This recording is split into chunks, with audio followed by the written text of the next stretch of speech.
பீகார் வந்து ரொம்ப ஒரு மோசமான ஒரு இடமா இருந்துச்சு. கிட்டத்தட்ட 15 ஆண்டுகளுக்கு முன்னாடி பாத்தீங்கன்னா பீகார்ல வந்து யாருமே இரவு நேரங்கள்ல வந்து அவ்வளவு ஈஸியா வந்து அந்த இடத்துல நம்ம தனியா நடந்து போயிட முடியாது.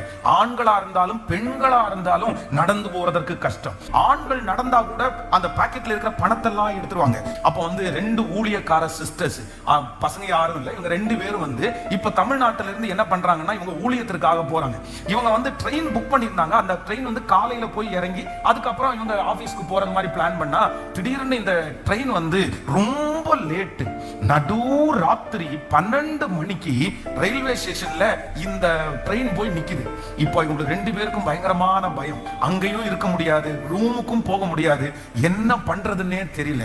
அப்போ ஒரு ஆட்டோக்காரங்களை கூப்பிட்டாங்களாமா, இந்த மாதிரி இந்த இடத்துக்கு எங்களை கொண்டு போய் விடுவீங்களா அப்படின்னு கேட்ட உடனே இது லிட்டரலா நடந்த சம்பவம். சரி பரவாயில்ல ஏறுங்க கொண்டு போய் விடுறேன்னு